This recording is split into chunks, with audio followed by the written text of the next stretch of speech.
ማህበራዊ ህይወት ላይ እንትን ስትይ ለክብሬ አትጨነቂም ወይ? ያግባሻ። አልገዛሽም እኮ እንደ ሪሞት ሊቆጣጠርሽ አይችልም አሁን። ስለዚህ አስቢበት እሺ።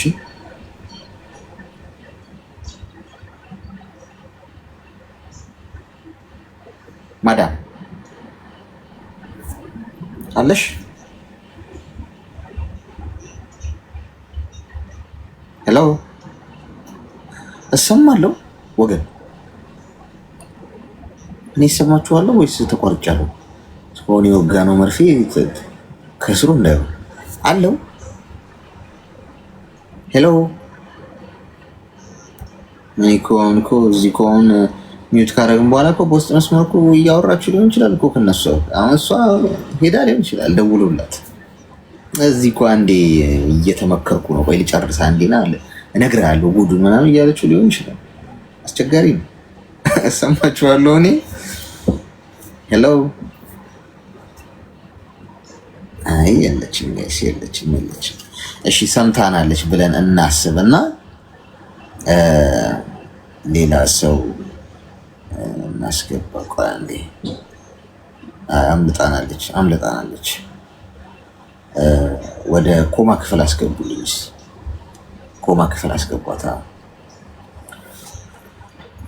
እሺ መርፌው እንደደረሳት ተስፋ አደርጋለሁ። ካልደረሳት እንግዲህ ጤና ይስጥልኝ። እንዴት ነህ? ሰላም ነው? ይመስገን ፈጣሪ። እንኳን ደህና መጣሽ። እንኳን ደህና ቆየኝ። ምን እንታዘዝ? እኔ አሌክስ ጠይቄ የምፈልገው ነገር ማለት ነው ሰው ልጅና አሁን ሰው ልጅ ምን ያህል አብረን የኖርክም ሆነ የወደድክም ሆነ ግን አንድ ሰው ህይወትህን አጨልሞ ከሄደ በመሀል ውስጥ መጽሐፍ ቅዱስ እያለ ይህን ነገሮች ምን ልታደርግ ትችላለህ በሚለው ነው ልጠይቅ የገባሁት። ምንድን ነው የተፈጠረው? እስኪ ከስር መሰረቱ ንገሪኝ። ማለት በጣም ወዶ ሰው ነበረኝ፣ በጣም ከሚል በላይ በጣም ወዶ፣ ለሱ ብዬ ቤተሰቤን ትቼ ዘመዶቼን በሙሉ ትቼ በቃ ከሱ ጋር ወጥቼ። እንዴት ነው የተዋወቃችሁት? የተዋወቅነው በአጎቴ ልጅ ነው። ረጅም ያው 6 ዓመት በፍቅር ቆይተናል። በቃ ይሄ ነው ሌሊካ አልችልም። በስልክ ነው እንደውም በቃ ይሄና የአንድ ሀገር ሰው ምን ይሄና ሩቅ አይደለንም። ለ6 ዓመት በአጎቴ ልጅ ነው ማለት የአጎትሽ ልጅ ነው ያስተዋወቃችሁ? አዎ መጀመሪያ ላይ በስልክ ከዛ እንደዚህ አዎ ከዛ በስልክ ረጅም እድሜ ማለት እኔ ቤተሰብ ጋር የለም እንትን ያልኩት ራሴን ካወቅኩኝ በቃ። ሆኖም የድሃ ልጅ ነኝ፣ ሰው ቤት ነው ያደግኩኝ። በዛ ሲባል ብዙ በቃ አላገኘሁትም። በስልክ ነበረ ስናወራ የቆያ ነው። በቃ በጣም ነው የምንዋደደው። ያው እኔ ትንሽ ነኝ፣ በ15 ዓመት ምናምን ነው እንደው የምንጋባ ብለው ስጠይቀኝ እምቢ አልኩት። ከዛ በዛ በመሀል እየተጣላን ወታደር ገባ። እሱም ከውትድርና ውስጥ ወጣ። ተመልሶ ሽምግልና ምናምን አስላኩት። ከዛ ወደ ውጭ ሀገር ሊመጣ ያው ተነጋግሬን ነበረ። እናቴ ናት ስለ ውጭ እንትን ያለችልኝ። በዛ እያለን አትሄጂ ምናምን ሲለኝ አይ መሄድ አለብኝ፣ አንተስ ምንም የለህም ነገ እኔ እንዳደግኩኝ ልጆች የመጥተው ሊያድጉ። በአካል ሳታገኙ ነው ይሄ ሁሉ ነገር ማለት ረጅም ያወራ ነው? አዎ በአካል ሳንገናኝ። ጥያቄውን አጭር ነው ከኔነት ማብራሪያ የለውም። አዎ ወይ አይ ነው። በአካል ሳትገናኙ ነው ይሄ ሁሉ ነገር አሁን የምትነግሪኝ የተካሄደው አይደል? አዎ በአካል ከተገናኝተን አልተገናኘንም በሙሉ አይደለም አልልቅም። ከተገናኘን 4 ወር ነው። ወደዚህ ሀገር ሊመጣ ሲል ከአዲስ አበባ ወደዛ ይርኩኝ። ከዛ ቤተሰብ ሽምግልና ሁሉ አስልኬ ነበረ። በዛ ወደዚህ ሀገር መጣው። 4 ወር አብረን ቆይተን ወደዚህ መጣው። ወደዚህ መጥቼ የሰራሁበትን በቃ የሆነ ስራ ጀምር፣ ስራ የለውም ከውትድርና ስለወጣ ምንም ስራ የለውም። አገዝኩት። እዛ በቃ ከዛ ሀገር ሲወጣ በመጽሐፍ ቅዱስ ነው የተማማል ነው። በቃ አንተ ላይ ምንም እንዳላይ አንቺ ላይ ምንም እንዳላይ ቢሉ በቃ ቅዳሜ የሚበራውን አርብ ማታ ተማማል ማለት ነው። ከዛ ተማማልንና በቃ በመጽሐፍ ቅዱስ ነው የተማማል ነው። ወደዚህ ሀገር መጣው። ልክ መጥቼ የሰራውበትን የ3 ወር አንድ ላይ ላኩለት። ስራ ጀመርኩት። ስራ ጀመራ። በቃ ስራ ከጀመራ ይኸው እንደ ዱሮ አይደለም። በቃ የሆነ ይጨቃጨቃል ዝም ብሎ የሆነ በቃ ምንድነው የሆነ እንትን ያስጠላኝ ይለኛል። እንዴ ምንድነው የሚያስጠላ ምናምን ብዬ ጠይቋለሁ። በቃ ሚል ግራ ገባኝ። ገብቶካል። ከዛ በቃ እንደሰው እየተባባልን እሺ በቃ ተው፣ እሺ በቃ ጥፋትም ቢኖርብኝም ያሷ ቀል እንዴትም ሊወጣብህ ይችላለሁ። ስለዛ ተው በቃ ምናምን ብዬ ቀጠልን ኑሯችን። በቃ አብረን ቆይተን እኔ መጥቼ በስ 4 ወር ምናምን ከሌላ ሴት ማውራት ጀምሯል ለካ። ከዛ እኔ አላወኩም። ያው ፈጣሪ ውስጥ የሚያውቀው እሱ ነው ወደፊት ለፊት ማወጣው።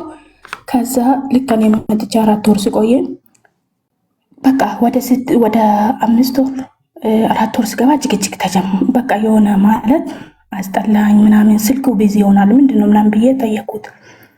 ከዛ በቃ ምናምን እንዴት ትጠረጥርኛለሽ ብሎ ይጠይቀኛል ሁሌ ማለት ነው። እኔ እውነትም ነው ደግሞ እግዚአብሔር ምስክሬ ነው። ምልክ የው ሰው ሀገር ነው ያለው አይደል? በሰላም አያስገባኝ።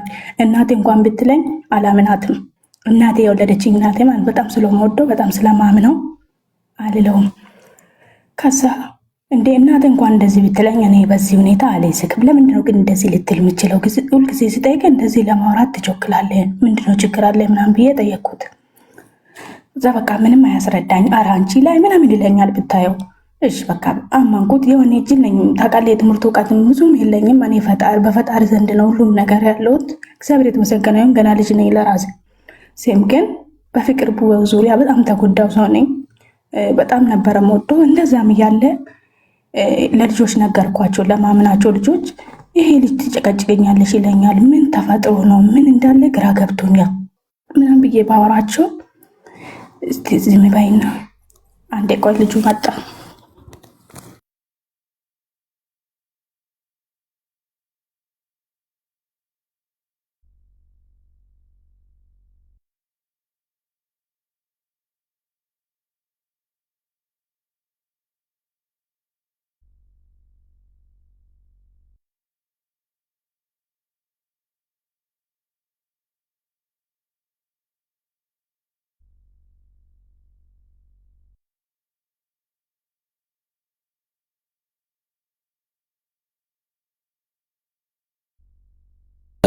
ኮይን ልስጣችሁ እስከዛ ድረስ ኮይን ልስጣችሁና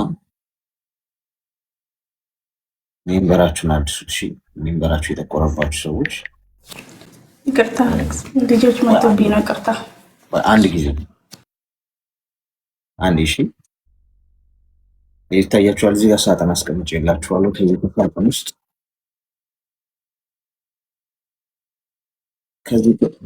ከሳጥን ውስጥ መውሰድ ትችላላችሁ። ከ3 ደቂቃ በኋላ ግን የሚሰጠው ብዙ ታብ ላደረገ ሰው ነው። ብዙ ታብ ላደረገ ሰው ነው። ይሰማል? አዎ አሌክሶ፣ እስቲ አንዴ ሚዩት አድርጊ። እስቲ በጣም ድምፅ አለ። ሚዩት አርጋው እንትን ይላል። እሺ ቴንክ ዩ። እዚህ ጋር ሳጥን አላችሁ። ከሳጥን ውስጥ ከ3 ደቂቃ በኋላ መውሰድ ትችላላችሁ ነው። ታብ ላደረገ ሰው ነው የሚሰጠው። ታብ አድርጋችሁ ከ3 ደቂቃ በኋላ ሳጥኑ ስትነኩት ይሰጣችኋል። ከዛ ውስጥ ወስዳችሁ ከላይ ከስሜ ጎን ያለውን ቅርጽ ምልክት እያነካችሁ ሜምበር ነው። እሺ ምን ሆኖ ነው የእሷ ፕሮፋይል እየታየኝ አይደለም? ይሰማል ነው? ወጥቼ ልመለስ። ወጥተሽ ሊሆን ይችላል። እሺ ልጣ ሚዩት አርጋም ድምፁ አለ። ለኔ ነው የማይታየኝ የሷ ፕሮፋይል። እሺ ላኪልኝ።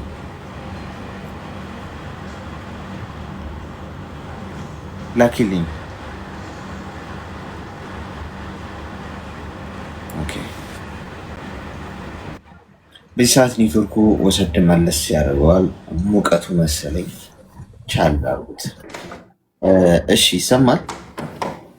አሁን ይሰማኛል።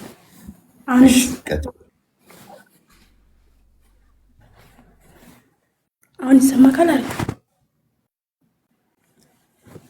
ከዛ በቃ ልጆቹ እስቲ ስልኩን እና ሌላ ነገር ቢሆን ነው የልጅ የሚጠረጥርሽ የሆነ ራሱ ያለበት ነገር ሊኖር ይችላል ምናምን ብሎ ልጆች መከሩኝ። ከዛ በቃ አላመንኩትም። ዝም ብዬ ቲክቶክ እስቲ ባንቴ ስልክ ምናምን ልክፈት ምናምን ብዬ ጠየቅኩት። ከዛ ይፈልጋል እሱን ደግሞ ከዛ ወደ አንተ ያዞሬ ምናምን ልጠቀም አልኩት። እሺ አለኝ።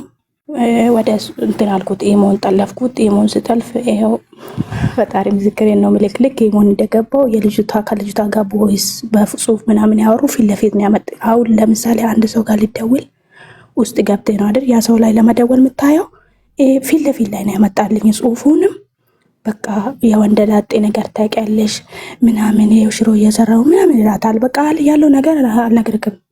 በጣም ብዙ ነገር ነው ያወሩ። ያንን ተረጋጋውና ያንን ወደ ስልኬ እንዳለ ቀድቼ ወደ ስልክ አወረርኩኝና ምንም አላልኩትም። በዛ ሰዓት አወረርኩኝና ለልጅቷ ደወልኩላት። ስደውልላት በቃ እንደተናደው ተረዳች። ልጅቷ ረጋ ብላ አዳመጠችኝ። ምን ሆነሽ ነው የኔ እህት አለችኝ። ይሄ ሰው ላንቺ ምንድነው ምናምን ብዬ ጠየቁ። ላንቺ ምንድነው አለችኝ። ለኔ ችግር የለውም እንደ ወንድምነትም ይቆጠራል ችግር የለው አንቺ የሚሆንልሽን ንገሪ ምንድነው ስታወሩ የነበረው ምናምን ብዬ ጠየኳት። ስጠይቃት እንዴ ሲያወራኝ በቃ ምንም እንደሌለው ነገር ነው አርጎ የሆነ ጊዜ ፕሮፋይልሽ ላይ አርጎ በመጽሐፍ ቅዱስ ሚለውልኝ ይሄ ቴናት አለኝ አለችኝ ልጅቷ። ከዛ በቃ አበርኩኝ ከሚልህ በላይ አበርኩኝ። አብሬ ለፍቻለሁ። ለእናቴ እንኳን እናቴ እንደዛ እንትን ብላ ሽጣ ምን ሆና የላከችልኝ ለእሷ ምንም አላረኩላትም። ለእሱ አስቀድሜ በቃ ሁሉም ነገር አርጌለት እንትን ካልኩኝ በኋላ ይሄ ይመጣብኛል ብዬም አላሰብኩም። እኔ ያን ጉዳት ሳይሆን ማለት ነው ልጠይቅም የገባሁት ያን ጉዳይ ፈጣሪ ያውቀዋል፣ ፈጣሪ ያየዋል። ግን እኔ ልጠይቅ የፈለግኩት አንድ ሰው በመጽሐፍ ቅዱስ አስምሎክ ገደል ውስጥ ከቶ ከብዘመድ አርቆክ ከሄታብ ከናት ከአባት አርቆክ መልሶ ራሱ ደግሞ ስጠላክ ምን ይሰማሃልስ? ምን ለህይወት ውስጥስ ምን ታደርጋለህ? ማማ በቃ መጽሐፍ ቅዱስ ምንድን ነው? እንደዛ ሰው በቃ እኔም ትቼ ወደ ሌላ ሰው ሊሄድ ነው ወይ በቃ በሚለው ነው ልጠይቅክ የገባሁኝ። ምክንያቱም እኔ ያን ነገር ለፈጣሪ ትቼዋለሁ። ግን ምን ታደርገዋለህ? መልሶ ያ ሰው ደግሞ ብሎክ ሲያደርግክ ምሰማ ገብቶካል። ያንን ሁሉ አልፌ ያን ሴቱን እንኳን ያቦበትን ቀጥታ ለአባትየው ደወልኩኝ። ለእናት ለአባቴ እስከዛሬ አላወራውም ቢል ታምናለህ? ለአንድ ሰው ይኸው ዛሬ ገዝት ሚዲያ ላይ ወጥቼ እዚህ አወራው ዛሬ በቃ ቀጥ ብዬ አባቱ ጋር ደወልኩና ለአባትየው አስረዳሁት። ለአባትየው ሳስረዳው በጣም ደነገጡ። በቃ እንዴ ይሄን ሁሉ አብራህ እንትን ብላ ምናምን ብሎ መጥቶ ተቀጡ። ካሁን በኋላ ልጅ አይደለም ይሄን ቢያደርግብሽ ልጅ አይባልም፣ ልጅ ይሄን ብቻ ይቅር በይ አንቺ ገና ልጅ ነሽ በቃ ምናምን ብሎ ተቆጡኝ። አባትየው እሺ ብዬ አምኜ አብሬ ወጣው። አሁን ምን እንደመጣ አላቅም። ደጋግሞ በሶስተኛ በቃ አራተኛ ወር ምናምን የኔ ጭቅጭቅ ሰላቻኝ የሆነ ምናምን ይለኛል ከሚል በላይ ማለት ነው። እንዴ ይሄ ነገር ምንድነው ብዬ ብሬ በቃ ምንም ያን ትቼ እንደውም ከዛ በኋላ ራሱ ብር ልኬለታለሁ እንደዛ ከሆነ ጀምሬ ማለት ነው። አብሬ ወጥቼ በቃ እንትን ብዬ ያ ሰው ዛሬ በራሱ ብሎ ካርጎኝ በራሱ በቃ የራሱ ያው ወጥቶ የሚገባበት ስራ አለው፣ ጤነኛ ነው። ግን ቢሆንም እኔ ምን ማድረግ አለብኝ? እንደ አንድ ሰው እስቲ እንደ ወንድምነት ንገረኝ። መጽሐፍ ቅዱስ ለሰው ልጅ ምንድን ነው? ምን ማድረግ አለብኝ? እኔስ ይሄ እንዴት መክረኝ ነው? ከቅርታ ጋሽ እድሜሽ ምን ያህል? ልገባ ነው። እሺ ሚውት አድርጊ እስቲ።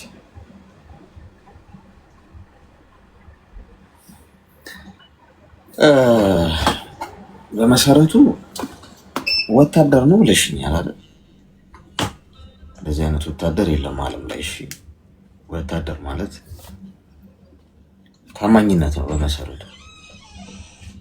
ቶሻል በጣም የተከበረ ሙያ ነው። እዛ ውስጥ ገብቶ የወጣ ሰው በጣም ዲሲፕሊን የሆነ ለሰው ታማኝ የሚሆን በሰው ስቃይ ሰው ላይ ድራማ የሚሰራ ሳይሆን ለሰው የሚደርስ ሰው ነው መሆን ያለበት።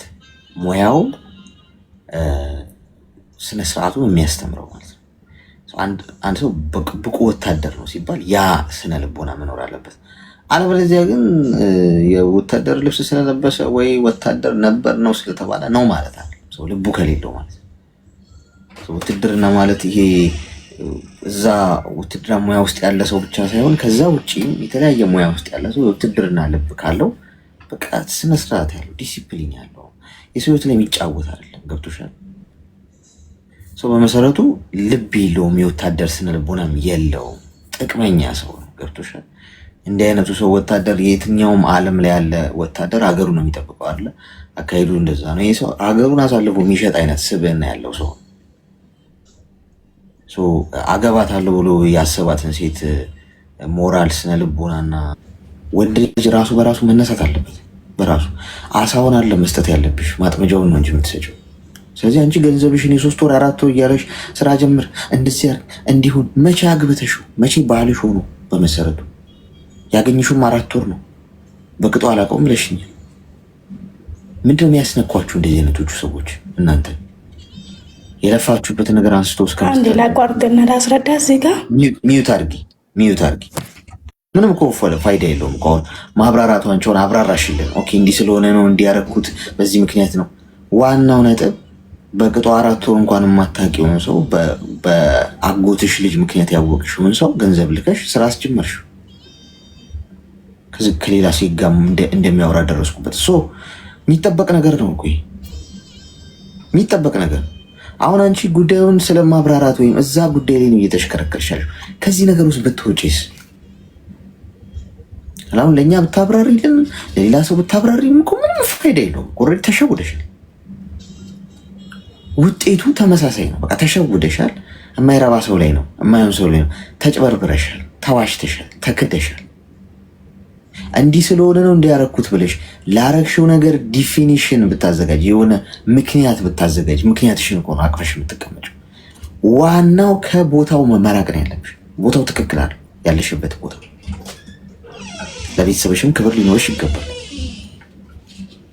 ስለዚህ በግሌ ለኛ የምታብራሪልን ነገር ምንም ምክንያቱም ብትነግሪኝ ፋይዳ የለውም። ምንም ምክንያቱ ይዘሽ ቁጭ የምትይው ውጪ ከዚህ ህይወት። በቃ የሆነው ሆኗል። ገንዘብሽን አጥፍተሻል። የ3 ወር 4 ወር እያልሽ ልጅሽ አይደል የምታሳድጊ ሰው አይደል እንደው ለእርዳታ አስበትሰጪው ገንዘቡን እኮ ትጸድቂበታለሽ እኮ ሌላው ቢቀር። ስለዚህ ከዚህ ነገር ውስጥ ብትወጪ በጣም በጣም አሁንም አረፈደ። አውሪሽ እስቲ ምንድን ነው ማለት ይፈልጋል? ማለት የፈለኩት አሌክስ በስራ ጉዳይ ብር ላክሽለት ምናምን ስላልከኝ ነው። ይሄ ሰው ቤተሰብ አውቆታል። ዝም ብዬ በሜዳ አውቄ አይደለም ያደረግኩት። አንደኛም ደግሞ የጎረቤት በቃ ይሄን አይል ርቀት የለንም። አሁን ለምሳሌ ከአውቶቡስ ተራ ከመገናኛው ካወቀው እንደ መገናኛ ኃይል ነው የምንራራቀው። ይሄን አይል ርቀት አይደለንም። የ1 ሰዓት ማይሞላ ርቀት ነው ቤታችንና ሆኖም ይሄ ነገር ቤተሰብ ያወቃ ሽማግሌ የወጣበት ነገር ነው። ሽምግልና ወጥቶ ሽማግሌ አለ በመሀላችን ላይ። ግን በቃ ይሄ ሰው ዝም ብሎ አሁን ለምሳሌ እንዳልኩክ ለክፍለ ሀገር ሰው አውርቼ ታረቁ ሊሉ ይችላሉ። ገብቶ ጋር ታረቁ ታይ በቃ አንቺን ባለቤትሽ ነው ሊሉኝ ይችላሉ። ብዙ ጊዜ ሞክሬ ነበር አንተ ጋር ገብቼ ይሄን ነገር ያው ብዙ ጊዜ ስታስረዳ እሰማለሁ። ከዛም የሚማር ሰው ሊኖር ይችላል ብዬ ነው ማስበው። አንድ ነገር ልንገርሽ፣ ተጠራች ማዳም ነች መጠራሽ። አሊሱ አንድ የጠብቀኝ ሴት ቢያጠርታኝ ነው። እሺ ይሄ ምንድን ነው አሁን? እሷ አስገራሚ ነው። እሷ አሁን ቤታችን 1 ሰዓት ነው የሚራራቀው፣ ቤተሰብ አውቆታል አለች። አሁን ለእሷ ይሄ ምክንያት ምንድን ነው? አውቀዋለሁ የሚለውን ልታስረዳ ነው እሷ። እሺ ለምሳሌ ጎረቤታችሁ ከእናንተ ጎን ከእናንተ ቤት አጠገብ ያለ ሰው ጋር ተፋቀራችሁ ነው። በሳምንት ውስጥ ምናምን ወይ በወር ውስጥ ያንን ሰው አውቀዋለሁ ብላችሁ ነው የምታስቡት? የቤታችሁ ቅርበት ያን ሰው ለማወቃችሁ ማስረጃ ይሆናል? ከሀገር ውጭም ሆነሽ ተዋወቅሽው አንድ ሰው በስልክ ብቻ አጠገብሽ ከእናንተ ቤት ጎንም ሆነ ሰው እኮ ኢንሳይድ እኮ ያለ ነገር ነው። ውስጡ ያለ ነገር እኮ ነው። ገራዩ ገጽታውን አይተሽ አወቅኩት ያለሽ ነው። ያው እኮ ከሀገር ውጭም አወቅሽው ከቤትሽ ጎንም ቢሆን ተዋወቅሽው ማለት ያን ሰው አውቀዋለሁ ብሎ ለመናገር ወይ እዛ ሰው ላይ ኮንፊደንስ ለማሳደር ሚዩት አድርጊ። እዛ ሰው ላይ ኮንፊደንስ ለማሳደር በቂ አይደለም። የቤታችን አንድ ሰዓት ነው ርቀቱ፣ ቤተሰብ አውቆታል። እነዚህ ነገሮች እሱን ቀረቤታ አለን ከሱ ጋር የሚለውን አያስረዳም። ይሄ 10 ዓመት እንኳን አብረሽ ብትኖር አንድ ቤት ውስጥ አንድን ሰው ልጅ ወለሽ ከብደሽ ቤተሰብ መስረተሽ እንኳን ላታውቂው ትችያለሽ። ሰው ውስጡ ነው እንጂ እላይ ገጽታውን አንድ ቀን ስለጨበጥሽው 4 ወር ስላወቅሽው ስላየሽው በአካል አውቀዋለሁ ተብሎ አይወራም። ስለዚህ እኔ እያልኩሽ ያለሁት ሰውን እንኳን ማግባት ካለብሽ አውቀሽ ነው መሆን ያለበት። ሁለተኛ ነገር ምን አመጣው መጽሐፍ ቅዱስ ይዞ መማማል? እኔ ችግራችን ምንድን ነው? ቁርአን ይዞ መማማል፣ መጽሐፍ ቅዱስ ይዞ መማማል ቀልድ እኮ አይደለም ጓዶች። ይሄ በጣም እኮ ትልቅ ድፍረት ነው። አንዳንዴ ፈጣሪ ያው መቼም የለበስነው ስጋ እንደሆነ እንደምንስት ስለሚገባው ስለሚረዳን የልባችንን ከላይ የምናደርገው ሰው የልባችንን አይቶ ስለሚረዳን ነው እንጂ እንደኛ ድፍረት በራሳችን ቃል ነው የምንቃጠለው። ገብቶሻል? ምንጠፋው የነበረው በቃ ተፋቀሩ፣ እሺ ተጃጃሉ፣ ችግር የለም አልተውህም አልተውሽም ተባባሉ። መጽሐፍ ቅዱስን የሚያክል ትልቅ ክብር ያለው ጉዳይ ይዞ መማማል ምን አመጣ? የነገን መች ታውቂያለሽ? ከሰው ጋር እኮ ነው እየተማማልሽ ያለሽው። ከሰው ጋር መማማል አያስፈልግም። ስትጋቢ እንኳን ትዳር አው ቃል ኪዳን ነው። ኦኬ ትማማያለሽ፣ ላልተው ላልክደው ምናምን በቃ ገብተሻል፣ ታስረሻል። ገና አንቺ ከሀገር ውጭ ልትወጪ መጽሐፍ ቅዱስ ተያይዘሽ ላልተው ሰውየው ከሄድሽ በኋላ ምን ያርግ አታውቂም።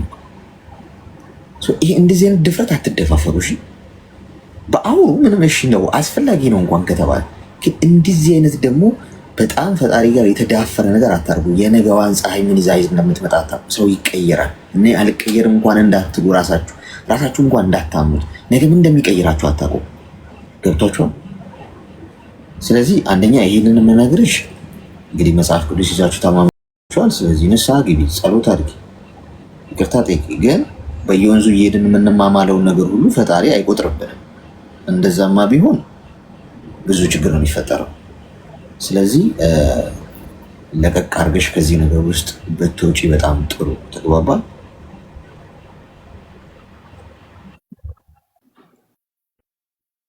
ግልጽ ነው? እሺ፣ አመሰግናለሁ። ምን ያህል ብር ላክሽለት እስካሁን ድረስ? ወደ 4 ከምናምን 400 ሺህ 400 ሺህ ብር ባይስሪ እና ብሩን ቶሎ መልሽ። እሺ እሺ፣ አለክስ አመሰግናለሁ። እሺ ቴንክ ዩ አመሰግናለሁ። እንግዲህ እዚህ ጋር እንደምታዩት ቁጭ ብለን ስንሰማት እየተጠራች ነው አይደል? 30 ጊዜ መጣው እንዲህ ሆና እየሰራች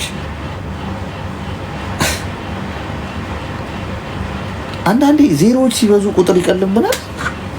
400 ሺህ ነው ያለችው እኮ ዜሮ ሲበዛ ቁጥር ይቀልባቸዋል። ከቁጥሩ በኋላ ያለው ዜሮ ዋጋ አለው። እሺ እንደዛ ለበል እንጂ ችግር አገባኝ።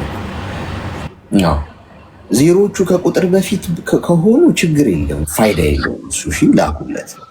ከቁጥር በኋላ ያለ ዜሮ በሙሉ ነው። እሺ ጤና ይስጥልኝ። ሰላም።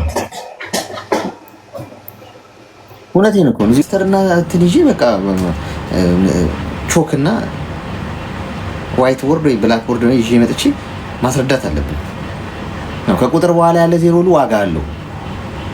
ከቁጥር በፊት ያለ እንደውም ላኩልኝ ሲላችሁ ከቁጥር በፊት ያሉ ዜሮ ላኩላችሁ። ለምሳሌ 400 አይደል ያልሽው 0000 4 ሳንቲም ብትልኪለት ጥሩ ነበር፣ ዋጋ ይኖረው ነበር ለሱ ማለት ነው።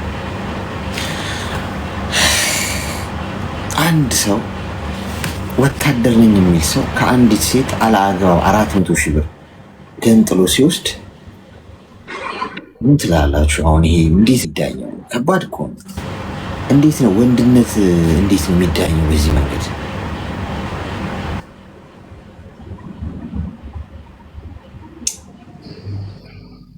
ስራ ፈተናል። ሄሎ የለች። ቀጣይ እኔማ በቃ ተፍተፍ ማለት ያለብኝ አይመስላችሁም? እስቲ ምክር ስጡኝ፣ ምከሩኝ እስቲ ወገን። አረ ምከሩኝ። ተው ሰው እየበላ ነው በደንብ። ባጎቱ ልጅ ምክንያት ተዋውቆ 400 ሺህ ብር ስራ ብጀምር ምን ይለኛል? እዚህ ተዘፍዘፊ ወሬን ከመቀድ ማለት ነው። ወንዶቹ ተርታ ቢያንስ ሰለፍ ይሆናል ምናልባት አልፎልኝ። ጤና ይስጥልን። እሺ ቀጣይ ናቲን ኮን ትስቃላችሁ አይደል እናንተ?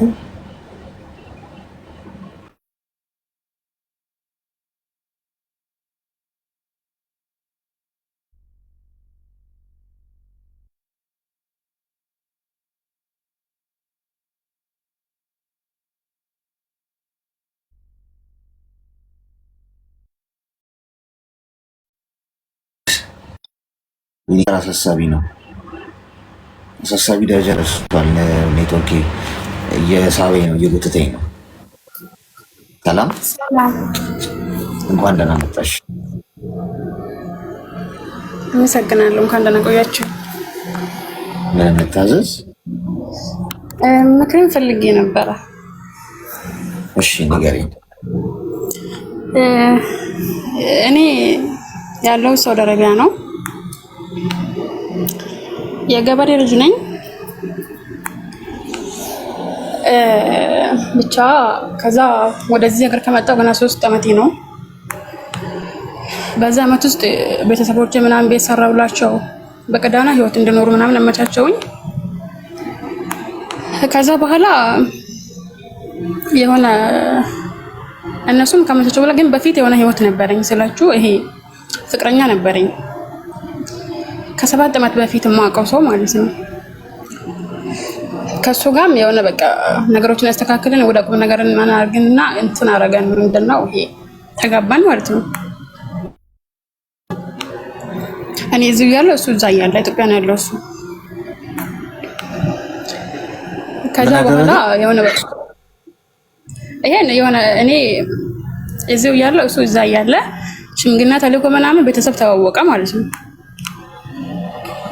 እሺ ከዛ በኋላ ከዛሬ 6 ወር በፊት የሆነ በቃ ታማሚ እንደሆንኩኝ ምናምን ተነገረኝ። የካንሰር ታማሚ እንደሆንኩ ተነገረኝ። እዚህ ሀገር እያለሁ አሞኝ የሆነ በቃ በጣም አሞኝ ሐኪም ቤት ሄድኩኝ። ከዛ እንደዚህ ተብሎ ተነገረኝ። በቃ ከዛ በኋላ ነገሮች እንዳሰብኩት እየሆኑልኝ አይደለም አለ አይደለም። ቤተሰብ ኃላፊነትና የኔ ጋር ነው ያለው። እኔ ነኝ ማስተዳደራቸው። አባቴ ድሮ እኔ ኢትዮጵያ እያለሁ ቀን ስራ እየሰራ ነው የሚያኖረን። ከዛ በቃ እሱን የተሻለ ህይወት ምናምን አመቻቸውላቸው። ስራ ባላስጀመርም ቤት አሪፍ ሰርቻለሁ ምናምን ነገር። ከዛ በኋላ አሁን የሆነ ጠፋኝ፣ የሆነ ነገር ጠፋኝ። አንደኛው ሰው ጋር መታከም በጣም ከባድ ነው። ይሄ ስራም እየሰራው ምናምን መታከም አስቤ ነበር። ጸባዬ በጣም ይቀያየራል አለ አይደለ? ከራሴ ጋር መሆን አልችልም። በትንሹም በትልቁም በጣም እናደዳለሁ። ይሄ ከጎኔም ያለው ሰው ባለቤትንም ደስተኛ ማድረግ አልችልም። በትንሹም በትልቁም በጣም ነው የምበሳጨው። በቃ ጮህበታለሁ ምናምን እና በጣም ግራ ገባኝ። ላይክ ይሄ ጓደኛ ምናምን ብዙም የለኝም፣ አማክረው ሰው ምናምን ብዙም የለኝም። ቤተሰብ እንደታመምኩ ያውቃል። ቢያውቁም ይሄን ሽጣችሁ አሳክሙኝ የምላቸው ነገር የለኝም። ኢትዮጵያ መግባት አልፈልግም። ብቻ ነገሮች በጣም ከበዱብኝ። እዚህ ሀገር ሆኜ ያው በቃ እየሰራው እታከማለሁ ብዬ አሰብኩኝ። እሱም ደግሞ ቅድሚያ እኔ እየሰራው መታከም ከፈለኩ ቅድሚያ ቤተሰብ የሆነ ስራ ማስጀመር አለብኝ ለአባቴ ማለት ነው። ምክንያቱም እኔ ብር ማልክ ከሆነ እነሱ ግዴታ የሆነ ነገር ይዘው መስራት አለባቸው አይደል? ለዛም ብዬ እንትን አረኩኝ። አሁን ከ6 ወር ነው ከተነገረኝ ይሄን ነገር። ነገሮች በቃ እንዳሰብኩት በየሳምንቱ ሐኪም ቤት ሄዳለሁ። ዝም ብሎ የሚያመኝ በቃ አልሐምዱሊላህ። ግን ሴትዮዋ ጥሩ ናት፣ መጥፎ ነገር የላትም። እሷ በጣም እንትን ታረጋኛለች። ስራ ባታግዘኝም እንኳን ሲያመኝ ሐኪም ቤት ትወስደኛለች እና ምን ከኔ ጋር ነው እንትን የምትለው። በእሷ ምክንያት ነው እዚህ ያለሁት እና ግራ ገባኝ። አንደኛ እዚህ ጋር ያለው ህይወቴ የሆነ ደስተኛ ማድረግ አልቻልኩም። ልጁን በጣም ነው የምወደው፣ እኔም እሱም እንደምወደኝ ነው የማስበው እና ደስተኛ ላደርገው አልቻልኩም። ሁሌ ጭቅጭቅ ነው በቃ። ጭቅጭቁ ከኔ እንደሆነ አውቃለሁ፣ ይገባኛል። ግን ደግሞ ከዛ በኋላ ምን ሆኜ ነው እላለሁ ራሴን። ምን ነው ማለት ግራ ይገባኛል። እሱም ይታግሰኛል። የሆነ በቃ ልጁ ትንሽ ቢሆንም ከእድሜ በላይ ያዋቂ ሰው ነው ምናምን ይታግሰኛል። ሲበዛው እባክሽ እኔን አስተካክለኛል፣ ግን አስተካክዬ አላውቅም። በጣም የሚገርመኝ ነገር ማለት ነው ለራሴ በጣም ነው የሚጨንቀኝ። ለምን እንደዚህ አይነት ሰው ሆንኩት እላለሁ። ድሮ እንደዚህ አይነት ሰው አልነበርኩም እና ግራ ገባኝ። ይሄ በቃ ምን ላድርግ? ቤተሰቦችን እዛ ጋር ያለው ኃላፊነት አለኝ፣ እዚህ ጋር ስራ አለ፣ በዛ ላይ ታመም ያለው ከጎኔ ያለው ሰው ደስተኛ ላደርግ አልቻልኩም። እና ምን ትለኛለህ? እና ለምክሬን ፈልጌ ነበረ ከቅርታ ጋር ማለት ነው። ምንድነው ህመሟች? ካንሰር ህመም፣ የማህፀን በር ካንሰር የለም እንደዛ ነው የተባልኩት። ህክምና ምን አሉሽ? ህክምና መድኃኒት መጀመር አለብሽ አሉኝ። እሺ። ከዛ መድኃኒቱን ደግሞ ለመጀመር ያው በቂ ብር የለኝም። የሰራሁት እኔ ለራሴ የምለው ነገር እጄ ላይ ስልክ ብቻ ነው ያለኝ። ከዛ ውጭ አንድ ነገር የለኝም። 3 ዓመት ሰርቻለሁ እና ይሄ አውጥቼ እንትን አድርጌ የሚገዛው መድኃኒት ብር የለኝም። እየሰራሁ ለመታከም እያሰብኩ ነው። እና በዙሪያ ያሉትን ሰዎች እንዴት ነው ደስተኛ ማድረግ የሚችለው? ቤተሰቦች እንዳሉ ሆነው እዚህ ጋር ባለቤት አለ። እንዴት ላድርግ? ይሆናል በቃ እሱን በጣም አማርሬዋለሁ። ደስተኛ ላደርገው አልቻልኩም። ያ ማለት በስልክ ነው የምናወራው፣ ግን ሁሌ ጭቅጭቅ ነው በቃ። ህክምናው ምን ያህል ጊዜ ይፈጃል አሉሽ?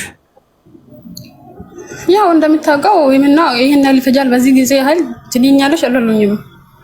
ግን መድኃኒት በወሰድሽው ቁጥር የመድኃኒት ድልሽ ከፍ እያለ ይመጣል ነው ያሉኝ። በአስቸኳይ መድኃኒት መጀመር እንዳለብኝና እንደምድን ነው የነገሩኝ። ግን መድኃኒቱን እስካሁን አልጀመርኩኝም። ይኸው 6 ወሬ ነው ገና አልጀመርኩም መድኃኒቱን። እድሜሽ ምን ያህል ነው? 20ዎቹ ውስጥ ነኝ። እሺ እስቲ ሚዩት አድርጊና አዳምጪ። ተረጋጊ እሺ። ያው ፈጣሪ ማርሽ። ምክንያቱም አሁን እንዲህ አይነት ነገር እንግዲህ ሰው ፈልጎ ወይ በማይሆን አይነት እንዲህ መጠንቀቅ አለብህ ምናምን የምትይው አይደለም። በቃ በማንኛውም ህይወት ውስጥ ሰው ህይወት ውስጥ ሊከሰት ይችላል። ስለዚህ ጤናሽ ላይ ማተኮር ያለብሽ የመጀመሪያው ነገር። ትዳሩም፣ ቤተሰብም፣ ስራ ምንም የሚደርሰው አንቺ በህይወት ስትኖሪ። የመጀመሪያ በህይወት ቅድሚያ መሰጠት ያለበት ነገር ምንድነው? የእናንተ ደህና መሆን፣ የእናንተ ጤና መሆን። አለ ሰርታችሁ የምታገኙትን ገንዘብ ማን ይበላው? ለምንድነው የምትነቂው? ይሄ አሁን ትዳሩም የምትዩ ቤተሰብም አሁን እዛ ሰላም ሰጣችሁ አልቻልኩም የምትዩ ነገር በሙሉ አንቺ በህይወት መቀጠል እስከቻልሽ ድረስ ብቻ የሚከናወን ነገር። በህይወት ከሌለሽ ትዳርም መኖር አይችልም፣ ቤተሰብም ምንም ነገር አይኖርሽ። ገብቶሻል? ይሁን የምትሰሪውን ገንዘብ አንቺ አትበይው። የመጀመሪያው ረድፍ ላይ መቀመጥ የሚገባው ጉዳይ በዚህ ሰዓት ለአንቺ ጤናሽ፣ ለአንቺ ብቻ ሳይሆን ለሁላችን። ቅድም ምሳሌ ሰጥቻችኋለሁ። ከዜሮ በኋላ የሚቀጥሉ ቁጥሮች በሙሉ ማንኛውም ቁጥሮች በሙሉ ዋጋ የላቸው፣ ዋጋ አይኖራቸው። ከዜሮ በፊት ያለ ቁጥር ሁሉ ዋጋ ይኖረዋል። ስለዚህ ጤና አንድ ቢሆን አንደኛ ቁጥር አንድ ላይ ብታደርጉት ከዛ በኋላ ሌሎቹን ነገሮች ብትደረድሯቸው ከጤናችሁ በኋላ ስራ፣ ቤተሰብ፣ ማህበራዊ ህይወት ምናምን ብላችሁ ብትደረድሩ ዋጋ ይኖረዋል። ጤናን መጀመሪያ አድርገሽ ልትጀምሪ ከሆነ የውስጥ ሰላምሽን ያለሽን የጤና ሁኔታ አስተካክለሽ፣ አለበለዚያ ግን ገንዘብ፣ ቤተሰብ፣ ትዳር፣ ማህበራዊ ህይወት ብላችሁ ከዛ ጤናን መጨረሻ ላይ ብታደርጉት ምን ዋጋ አለ? ትርጉም የለውም። መጨረሻ መቃብር ነው የሚበላል። ገብቶሻል? መሞትስ ሁሉም ይሞታል። ሞት ለማንም እኮ አይቀርም። ግን አትሊስት እኛ ራሳችንን ስንኖር ደስተኛውን መኖር የመጀመሪያው ቅድሚያ ሁኔታ ላይ መቀመጥ ያለበት ጉዳይ ነው። ባሌን ደስተኛ ላረገው አልቻልኩም ከሚለው እሳቤ፣ የሚያስጨንቅሽ እሳቤ በላይ ማሳሰብ ያለበት በዚህ ሰዓት ያጋጠመሽን ነገር እንዴት አድርጌ ያስተካክለዋለሁ። ስራ እየሰራሽ ገንዘቡን ያዥው፣ አትላኪ ለማን ነው። መድኃኒት ጀምሪ ካሉሽ ጀምሪ፣ ጊዜ አትስጪው። ገብቶሻል? ካንሰር በባህሪ ይዛመታል። ዝም ባልሽው ቁጥር እያመምሽ አልሆነም ማለት አሁን ሰላም ሆነሽ እያወራሽን ነው ማለት ደህና ነሽ ማለት አይደለም። ቀስ በቀስ ያ ነገር እየሰፋ የማትቆጣጠሪበት ሁኔታ ውስጥ ሊገባ ይችላል። ዛሬ ነገ ጊዜ ሳትፈጂ ሙሉ በሙሉ ጥረትሽና ትኩረትሽ በዚህ ሰዓት መሆን ያለበት ጀምር የተባልሽው መድኃኒት መጀመርና ከሕክምና ጋር መከታተል ነው ራስሽ። ሌላው ነገር ይቀጥላል። ተይው እዛ ሰላም ምናምን እስቲ አንቺ ዳኝና ከዛ በኋላ ሰላሙ ይቀጥላል። ለእነሱ ሰላም መስጠቱ እሺ። እሺ በጣም አመሰግናለሁ። እሺ አይዞሽ፣ ፈጣሪ ማለሽ። እሺ አሜን። በጣም አመሰግናለሁ ስላስገባኝ። እሺ ምንም ችግር የለም። እሺ አሁን እሷ እንግዲህ ባሌን እነጫነጭበታለሁ እያለች ያለችው። ኧረ እንደው መነጫነጩም ሆኖ እንደው ዋናው ነገር አንቺ ጤናሽ ይመለስ እንጂ ከዛ በኋላ ታስተካክዪዋለሽ ሌላውን ነገር። ሌሎቻችሁ ደግሞ ትምህርት ውሰዱ። ሰው ሀገር አያችኋል፣ እንደዚህ ሰው እንደወጣ ሊቀር ይችላል። ጤና ይስጥልኝ። አብሮ ይስጥልኝ። ሰላም ያለ እግዚአብሔር ይመስገን። እንኳን ደህና መጣሽ።